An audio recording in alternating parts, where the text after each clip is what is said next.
didn't. I think there's something wrong with Laura. Oh my God, what is it? We can bring her back. What are you doing? He's gonna bring her back. He's gonna bring her back. I'm supposed to report how safe and reliable you are. So stay safe, stay reliable, yeah?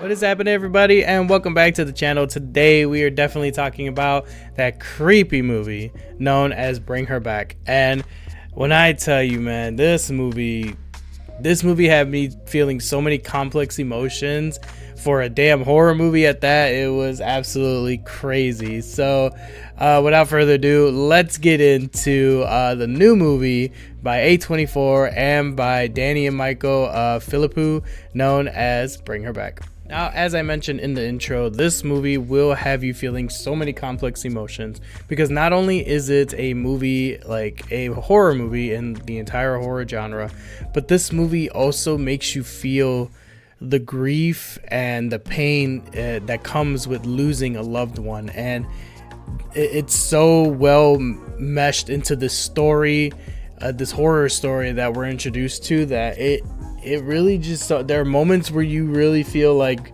beyond sad. There are moments that hit harder when it comes to certain deaths and certain like very gory moments. Like, it's just very crazy. But to get into it, basically we follow a brother and sister who have to get placed with a foster parent simply because their father ends up dying in the movie. And as they're placed, you know, with this foster parent, they start realizing that she's not all there, basically. And when I tell you, Sally Hawkins is the actress that plays Laura, the foster parent. She is absolutely amazing in this movie. I mean, I want to give so many flowers and props to her because she did incredible. I mean, from the vulnerable moments, because part of the message in the movie too, and her story, is that she lost her daughter as well, and it plays into the horror aspect of it. But she plays the grief absolutely great. She plays the loving mother role great. She plays the psychotic mother who's trying to bring back her daughter absolutely great.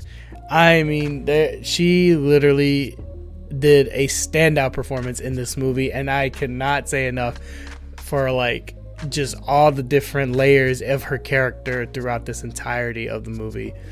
Now, on top of Sally Hawkins, you know, stealing the show, one of my other characters, or the other actors that impressed me in this movie, is another child character known as Oliver in the movie. And the way she explains it, he's another foster kid that she's taken in. And I'm telling you, this little boy, you know, nailed it with his acting, with the gruesome scenes that he has to play in. I mean, holy crap. I mean, this kid is going to have an amazing career if this is how he acts now. I'm pretty sure he's probably, what, like 10, 11. And wow, it was absolutely amazing. So eerie and scary. I mean, the way he just sits there, there's moments where he's just sitting there and he's just staring blankly, and I'm like, is he okay? Like, the way this kid, I mean, kudos to the Philippou brothers for finding an amazing cast for this movie, and especially for finding this little kid, because holy crap, I couldn't, like, after you watch it, you cannot imagine anybody else playing this little kid. And it is absolutely, like, just makes your skin crawl in certain points. It makes you feel uncomfortable. And for a horror movie to do that, I mean, I honestly think it's absolutely amazing. And that's what, like, a horror movie should do. Just wow, absolutely wow. As I also mentioned earlier, the movie is about a brother and a sister. Now, they're like a stepbrother and sister duo, and you know, the sister is basically mostly blind, honestly, so that just adds another level of like concern that you have for these kids as they're dealing with the things they're dealing with in the story and how it unfolds. And then on top of that too, her brother Andy, he basically deals with like PTSD from, you know, the death of the father. So you have an older brother with PTSD, and then you got a younger sister who's blind and is literally just trying to live, you know, her life in a world where she can't even see.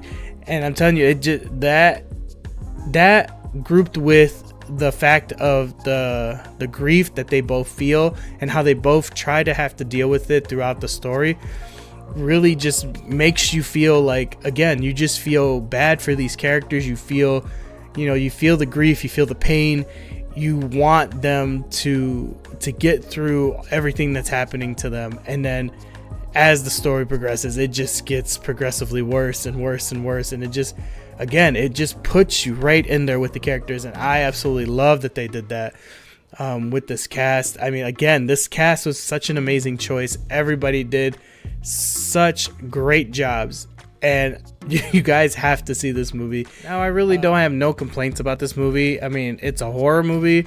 It was about an hour and 40 minutes, you know, about an hour and a half, hour and 40 minutes, which is kind of perfect, a perfect amount of time for a horror movie.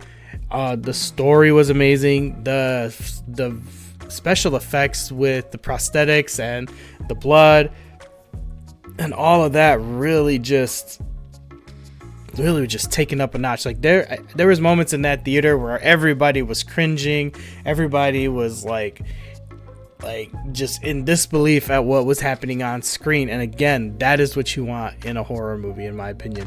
So with all that being said, I definitely have to give this movie a 5 out of 5. It is well worth it. The movie is a must-see. It definitely is something that you should add to your favorite horror list, because this movie just, it made you feel so many emotions, so many conflicting emotions, I guess I should say. And at the same time, it literally begs the question, like, what is it that we're willing to do to see somebody that we lost, or to deal with the grief of loss itself? And this movie really does show that. It does show a lot of that. It shows a lot of like gaslighting, control, like controlling issues, you know, pain, and it, man, it is a trip and a half. If you've seen the movie, what did you guys think, and what was your favorite scene? Of course, as you know, drop a comment down below. Let's have a discussion about it. Let's talk about it, because this movie is something special. Like these brothers as directors are killing it. They're doing absolutely amazing work, and I cannot wait to see their next movie that they come out with, because they definitely have my praises. Thanks again, guys, for watching another episode of Movie Madness, and as always, I'll see you on the next one.